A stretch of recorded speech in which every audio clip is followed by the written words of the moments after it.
للرجال نصيب مما اكتسبوا وللنساء نصيب مما اكتسبن واسألوا الله من فضله إن الله كان بكل شيء عليما. سامعین محترم، سورہ نساء میں اللہ رب العزت نے آئلی مسائل اور دور جاہلیت کے جو ظالمانہ قوانین تھے، جو ظالمانہ آئین تھا، اس کی تردید فرمائی. ایک ظلم عورتوں پہ، بچوں پہ یہ کیا جاتا تھا کہ ان کو میراث میں حق نہیں دیا جاتا. اللہ تعالیٰ نے میراث کے اصول نازل فرمائے کہ جس میں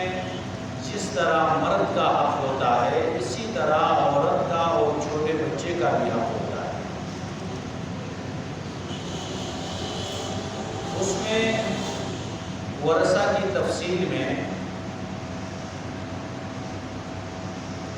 ایک مسئلہ یہ بتایا گیا تھا، اگر کسی کے بیٹے اور بیٹیاں ہیں یا بہن بھائی ہیں تو وہاں پہ اصول یہ بیان کیا گیا کہ للذکر مثل حظ الانثیین، کہ ایک مرد کے لیے عورت کا دگنا حصہ ہے. یعنی بیٹے کو ڈبل ملے گا، بیٹی کو سنگل ملے گا، بھائی کو ڈبل ملے گا، بہن کو سنگل حصہ ملے گا. اس بات پہ بعض خواتین نے ایک تمنا کا اظہار کیا کہ کاش ہم بھی مرد ہوتے تو ہمیں بھی مال زیادہ ملتا. اور اسی طرح بعض خواتین آپ صلی اللہ علیہ وسلم کے پاس آئے، آ کے اس بات کا اظہار کیا کہ یا رسول اللہ صلی اللہ علیہ وسلم، مرد ہم سے بہت آگے نکل گئے، یہ جہاد میں شرکت کرتے ہیں اور بہت سارے معاملات، عبادات ایسے ہیں جس میں مرد آگے جا رہے ہیں اور ہم پیچھے رہ گئے. ام سلمہ ام المومنین رضی اللہ تعالیٰ عنہ کی طرف منسوب ہے، انہوں نے بھی اس کا اظہار کیا. اللہ رب العزت نے ان خواتین کے اس تمنا اور اس سوال پہ یہ آیت اتاری وَلَا تَتَمَنَّوْا مَا فَضَّلَ اللَّهُ بِهِ بَعْضَكُمْ عَلَىٰ بَعْضٍ، کہ تم تمنا اور خواہش مت کرو اس چیز کا جس میں اللہ تعالیٰ نے بعضوں کو بعض پہ فضیلت دی ہے. ایسی چیزوں کا تمنا مت کرو کیونکہ انسان کے اختیار میں نہیں ہوتا. اب مثال کے طور پر کوئی عورت یہ تمنا کرتی ہے کہ میں کاش کہ میں مرد ہوتی، کاش کہ میں مرد ہوتی. اب عورت کا مرد بن جانا یہ اس کے اختیار میں نہیں ہے، یہ غیر اختیاری عمل ہے. یا کوئی بندہ کسی دوسری قوم کی خواہش کرتا ہے، تمنا کرتا ہے ایک کاش کہ میں سید ہوتا. سیدہ یہ شریف خاندان ہے، معزز گھرانہ ہے، تو یہ تمنا کرتا ہے، حالانکہ اس کے اختیار میں نہیں ہے کہ وہ سید بن جائے. اس طرح بہت ساری چیزیں ہیں جو انسان کے اختیار میں نہیں ہوتی. تو اللہ تعالیٰ نے یہ اصول بتایا کہ جو چیز تمہارے اختیار میں نہیں ہے اس کی تمنا مت کرو.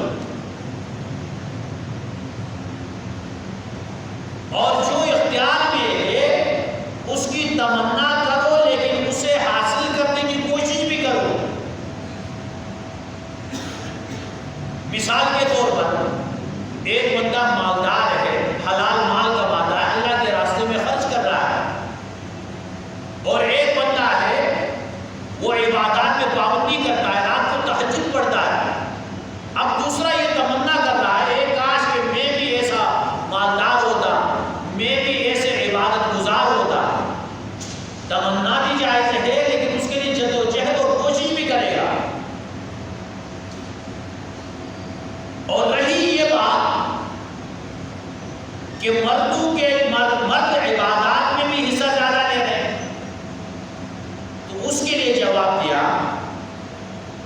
کہ للرجال نصیب، مردوں کے لیے وہی حصہ اور ثواب ہے مما اکتسبوا، جو انہوں نے کسب کیا، وللنساء نصیب مما اکتسبنا، اور عورتوں کے لیے وہی حصہ ملتا ہے جو انہوں نے کمایا۔ واسألوا اللہ من فضلہ، اللہ تعالیٰ سے اس کا فضل طلب کرو، کیونکہ ان تمام کمالات کا مالک اللہ ہے، اور تمہیں جس نوعیت کا تمہیں پیدا کیا ہے، جس شکل و صورت میں پیدا کیا ہے، اس پہ اللہ کا شکر ادا کرو۔ دوسروں کی طرف دیکھ کے تمنائیں مت کرو۔ اب ایک عورت ہے، اس کو اللہ نے عورت بنایا، وہ یہ تمنا نہ کرے کہ کاش کہ میں مرد ہوں، بلکہ وہ یہ سوچ لے کہ مرد کی چونکہ ذمہ داریاں زیادہ ہوتی ہیں اور اس کے لیے بہت مشکلات ہوتی ہیں، اگر میں مرد ہوتی تو مجھ سے وہ جو اعمال ہیں وہ پورے طرح میں نہ اتر سکتی، لہذا مجھے اللہ نے عورت پیدا کیا۔ شکر ہے اللہ کا شکر ادا کریں۔ اور ایک بندہ ہے، وہ مثلاً ایسی قوم میں پیدا ہوا جو دوسرے کی خواہش کرتا ہے کہ میں سید ہوتا، شرافت ملتی، تو وہ اپنے اعمال میں کوشش کرے، جو اعمال ہیں ان میں جدوجہد کرے، کوشش کرے، کیونکہ اللہ کے ہاں نسب یہ شرافت کا سبب نہیں ہے، اللہ تعالیٰ کے ہاں اعمال اور تقوی وہ سبب بنتا ہے۔ ان اکرمکم عند اللہ اتقاکم، ایک نام کا سید عمل وہ نہیں کرتا اور دوسرا سید نہیں ہے لیکن وہ اعمال زیادہ کرتا ہے، تو اللہ کے قریب وہ جو عمل زیادہ کرنے والا ہے وہ زیادہ قریب ہوگا۔ اور اس لیے اللہ سے اللہ کا فضل طلب کرو، تعین کر کے کوئی چیز طلب مت کرو، کیونکہ اللہ کا فضل، اللہ کا کرم یہ مختلف ہوتا ہے مختلف لوگوں کے اعتبار سے۔ بعض لوگوں کے لیے مال و دولت اللہ کا فضل ہوتا ہے، کیونکہ اگر ان کے پاس مال و دولت نہ ہو، وہ فقیر ہو، غریب ہو، تو ان سے دین پہ عمل کرنا مشکل ہو جاتا ہے۔ اور بعض لوگ ایسے ہیں جن کے لیے فقر و فاقہ اللہ کا فضل ہوتا ہے، کیونکہ ان کے پاس مال و دولت زیادہ ہے، تو وہ اللہ کے دین پہ عمل نہیں کر سکتے، وہ سرکشی پہ اتر آتے ہیں، تو ان کے حق میں فقر فاقہ کم مال اللہ کا فضل ہوتا ہے۔ بعض لوگوں کے لیے حسن و جمال اللہ کا فضل ہے، اور بعض لوگوں کے لیے بدصورت ہونا ہی اللہ کا فضل ہے۔ جس میں خوبصورتی نہیں ہے، وہ یہ سوچ لے کہ اگر میں حسن و جمال والا خوبصورت ہوتا تو ہو سکتا ہے کسی فتنے میں مبتلا ہوتا، تو جس صورت میں اللہ نے بنایا ہے اس کا شکر ادا کیا ہے۔ تو اللہ سے اللہ کا فضل طلب کرو۔ ان اللہ کان بکل شیء علیما، یقیناً اللہ تعالیٰ ہر چیز پہ کامل علم رکھتے ہیں کہ کس بندے کے مناسبت کون سی نعمت ہے وہ اللہ خود جانتے ہیں۔ تو یہاں یہ اصول بتا دیا گیا، ایک جو غیر اختیاری امور ہے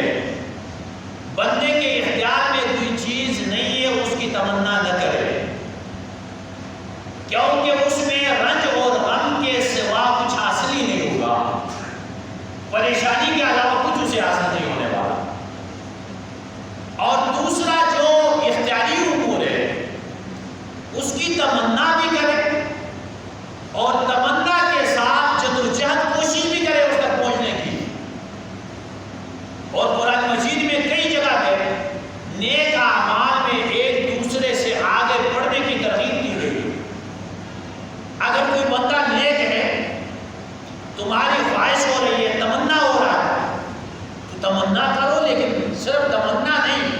بلکہ ساتھ ساتھ محنت بھی ہو، عمل بھی ہو، تاکہ اس تک پہنچ جائے۔ تو بہت سارے لوگ ایسے باتوں کی تمنا میں لگ کر جو اس کے اختیار میں نہیں ہوتے اپنی زندگی خراب کر دیتے ہیں، اس کا کوئی نتیجہ نہیں نکلتا، دنیا بھی برباد اور آخرت بھی برباد ہو جاتی ہے۔ اور بہت سارے لوگ ایسے ہوتے ہیں جو اختیاری امور ہے وہاں پہ وہ عمل نہیں کرتے ہیں اور اپنی سستی اور کاہلی کو وہ تقدیر پہ ڈال دیتے ہیں، قسمت پہ ڈال دیتے ہیں کہ ہم کیا کریں، ہمارے قسمت میں نہیں تھا۔ حالانکہ اللہ نے مکلف بنایا ہے، کوشش کرنی ہے اور وہ کمال حاصل کرنے کے لیے جدوجہد اور اسباب استعمال کرتے ہیں۔ اب یہ جو ممانعت آئی ہے کہ جو تمہارے اختیار میں نہیں ہے اس کی تمنا مت کرو، کیونکہ ایسی چیزوں کی تمنا سے بندہ آگے حسد میں مبتلا ہو جاتا ہے، اور حسد بدترین بیماری ہے۔ اب مثال کے طور پر وہ کسی کی نعمت کو دیکھ کر تمنا کرتا ہے، خواہش کرتا ہے، لیکن وہ اس تک پہنچ نہیں سکتا ہے، پھر آگے جا جا کر وہ یہ سوچتا ہے کہ اس سے بھی یہ ظاہر ہو رہا ہے۔ حسد کا معنی یہ ہے کہ کسی بندے کو اللہ تعالیٰ نے نعمت دی ہوئی، مال و دولت کی نعمت دی ہوئی ہے، عزت اور شہرت کے یعنی کہ دولت اللہ نے دی ہوئی ہے، حسن و جمال اللہ کی نعمت ہے اس کو دی ہوئی۔ اب وہ اس کو ظاہر ہونے کی تمنا کر رہا ہے کہ اس بندے کی مال و دولت ختم ہو جائے، اس بندے کو معاشرے میں جو عزت ملی ہے وہ عزت اس سے ختم ہو جائے، اس کی شہرت ختم ہو جائے، اس کا مقام گر جائے۔ یہ جو تمنا ہے اسی کو حسد کہا جاتا ہے۔ ایک تمنا ایسے کرتا ہے کہ مجھے حاصل ہو، ایسی تمنا میں مذائقہ نہیں ہے اور ساتھ کوشش بھی ہو، اور ایک یہ ہے کہ تمنا کرتا ہے اس سے ظاہر ہو جائے مجھے ملے یا نہ ملے۔ یہ جو نعمت اللہ نے اسے دی ہے، کسی انسان کو اس کے دل میں جلن پیدا ہوتی ہے، گھٹن ہوتا ہے، اسے تکلیف ہوتی ہے، اور پھر وہ یہ تمنا کرتا ہے کہ اس سے کسی طریقے سے یہ ظاہر ہو جائے، مجھے ملے یا نہ ملے لیکن اس سے ظاہر ہو۔ یہ حسد ہے۔ اب اس حسد کے 3 درجے ہیں۔ پہلا درجہ غیر اختیاری طور پہ ایک بندے میں گھٹن سی پیدا ہوگی، دل میں جلن پیدا ہوگی، ایک فطری عمل ہے، انسان میں یہ آ جاتا ہے لیکن اس میں وہ توجہ نہیں دیتا اور اسے برا سمجھتا ہے، یہ خیال جو آیا ہے یہ برا ہے، اس سے کچھ معاوضہ نہیں ہوگا۔ دل میں جلن پیدا ہو گئی، گھٹن ہو گئی ہے، لیکن وہ بندے کو تکلیف ہو رہی ہے کہ ایسا نہیں ہونا چاہیے تھا، کہ مسلمان بھائی ہے میرا، اس کو اللہ نے یہ نعمت دی ہے، مال و دولت دی ہے، عزت و شہرت دی ہے، تو اس میں مواخذہ نہیں ہوتا۔ اور دوسرا درجہ یہ ہے کہ اس میں دوسرے بندے سے نعمت کے زائل ہونے کی تمنا پیدا ہوتی ہے کہ کسی طریقے سے یہ دوسرے بندے سے نعمت ظاہر ہو جائے،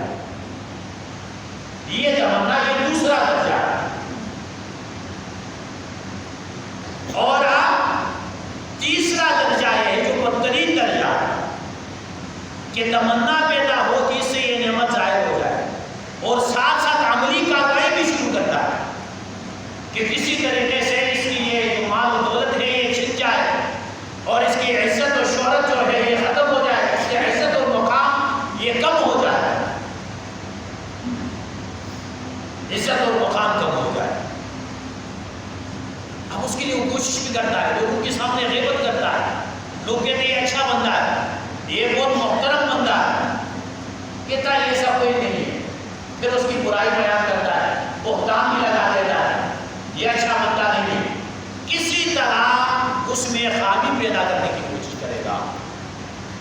تو یہ جو تیسرا درجہ ہے بدترین درجہ ہے، اسی کے بارے میں اللہ تعالیٰ نے وَمِن شَرِّ حَاسِدٍ إِذَا حَسَدَ فرمایا کہ حاسدین کی حسد سے اللہ کی پناہ مانگو جب وہ حسد پہ عمل کرنا شروع کر دے۔ پہلے تو درجوں میں کچھ بھی نہیں ہے، ایک بندے کو جلن ہوتی ہے، ہوتی رہے، ایک بندہ یہ تمنا کرتا ہے کہ نعمت ظاہر ہو جائے، معصوم کا کچھ نہیں بگڑے گا، وہ تمنا کرتا رہے، لیکن جب وہ کارروائی شروع کرتا ہے کہ کسی طریقے سے اس پہ یعنی عملی طور پہ اس کا یہ مقام گر جائے، اب یہ درجہ یہ بہت خطرناک درجہ ہے، اس سے اللہ کی پناہ مانگنی چاہیے۔ تو اب ایسی جو بیماری ہے کہ دوسروں کی نعمت پہ جلن ہوتی ہے اور دوسروں سے ظاہر کرتا ہے، خود اسے حاصل ہو یا نہ ہو۔ ایک واقعہ سناتے ہیں، کہتے ہیں کہ ایک بندہ تھا جس کے سر کے بال تھے، ایک فرشتہ اس کے پاس آیا اور آ کے کہا کہ اللہ تعالیٰ نے آپ کو اختیار دیا ہے اس بات کا، یا تو یہ پورے بستی والے گنجے ہو جائیں اور یا آپ کے بال بھی آ کے آپ بھی دوسروں کی طرح برابر ہو جائے۔ کہتے ہیں اس نے تھوڑی دیر سوچنے کے بعد کہا کہ سارے گنجے ہو جائیں۔ اب اسے اپنے لیے نعمت حصول کا کوئی فکر نہیں ہے، لیکن دوسرے کے پاس جو نعمت ہے وہ برداشت نہیں کر سکتا۔ امام غزالی رحمۃ اللہ علیہ نے حسد کے جو پہلے دو درجے جس میں یہ کہا گیا ہے کہ ایک بندے کے دل میں جلن پیدا ہوتی ہے، گھٹن ہوتا ہے، اور اس میں یہ تمنا بھی پیدا ہوتی ہے کہ کسی طریقے سے دوسرے کی یہ نعمت ظاہر ہو جائے۔ اس کا جو طریقہ بتایا علاج کا، یہ سب سے پہلے اس کو برا سمجھے کہ یہ جو میرے دل میں پریشانی آ رہی ہے کسی دوسرے کی نعمت پہ، یہ جو بات ہے یہ بہت بری ہو، یہ اچھی بات نہیں ہے۔ اور دوسرے نمبر پہ وہ اللہ سے دعا مانگے، جس کی جس نعمت پہ جلن ہو رہی ہے اللہ تعالیٰ سے دعا مانگے کہ یا اللہ آپ نے میرے اس بھائی کو مال و دولت دی ہے، اس میں مزید اضافہ کروا، میرے اس بھائی کو معاشرے میں مقام دیا ہے، عزت دی ہے، شہرت دی ہے، اس مقام اور عزت کو مزید بڑھا دے۔ یہ اللہ سے دعا مانگے۔ اور تیسرا یہ ہے لوگوں کے سامنے اس کی تعریف کرے، یہ بہت اچھا بندہ ہے۔ یہ تو مشکل ہے، لیکن علاج یہی ہے، جس بندے کی نعمت ظاہر ہونے کی تمنا کر رہا ہے، دل یہ خواہش کر رہا ہے، اور اسی کے لیے آگے دعائیں مانگنا کہ اللہ اس کو مزید بڑھائے، اور لوگوں کے سامنے اس کی تعریف کرنا، یہ بہت ہی مشکل ہے۔ دل پہ اس کی چھریاں چلیں گی، لیکن علاج اس کا یہ ہے، اگر کوئی پابندی کے ساتھ اس طرح کرے گا اللہ تعالیٰ اس کے دل کو صاف کر دیں گے اور حسد کی جو بیماری اسے بچا لیں گے۔ اور پہلا جو درجہ جس کے بارے میں کہا گیا کہ گناہ نہیں، لیکن یہ اس وقت ہے کہ آئے جائے، خیال آ گیا، تھوڑی دل میں گھٹن سی پیدا ہو گئی، پھر ختم ہو گئی، لیکن بار بار اس کو دل میں پکاتا رہے گا تو پھر وہ گناہ بن جائے گا، اگلے درجے میں جائے گا، اگلے سے اگلے درجے میں چلا جائے گا۔ تو اس لیے کہتے ہیں نا، ایک راستہ ہے، ایک سبزہ چارہ اگا ہوا ہے، وہاں سے ایک بندہ اگر ایک بار گزر جائے گا اسے کچھ نہیں فرق پڑتا، وہ اسی طرح سبزی ہوتا ہے، لیکن بار بار وہاں سے بندہ گزرے گا، آپ لوگوں نے دیکھا ہوگا وہ ایک بہت بڑا راستہ بن جاتا ہے، بہت بڑا نشان بن جاتا ہے۔ اسی طرح یہ جو خیالات آتے ہیں، آتے جاتے رہے، اس سے کچھ فرق نہیں پڑے گا، لیکن اس کو رکھے گا، بار بار دہرائے گا، اپنے اس جلن کو وہ بھی اتنا بڑا راستہ بنائیں گے جس کے لیے وہ حسد کا جو بدترین گناہ ہے اس میں یہ ملوث ہو جائے گا۔ تو اس کے لیے یہ علاج بتایا گیا ہے، اور اللہ سے معافی مانگنی چاہیے، اللہ سے معافی مانگے، اور جس کی نعمت کے زوال کا تمنا ہو رہا ہے اس کے لیے دعائیں کرتا ہے، ورنہ یہ اتنی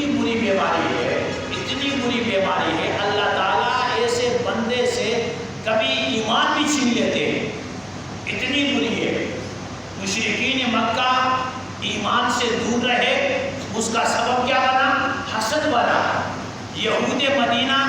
اسلام سے دور رہے، سب کچھ جاننے کے باوجود اس کا سبب حسد بنا۔ حسد کی وجہ سے وہ اسلام سے دور رہے، ورنہ وہ اسلام کی حقانیت کو جانتے تھے۔ تو اس کا انجام انتہائی برا ہے، جس کا ذکر انشاءاللہ آئندہ درس میں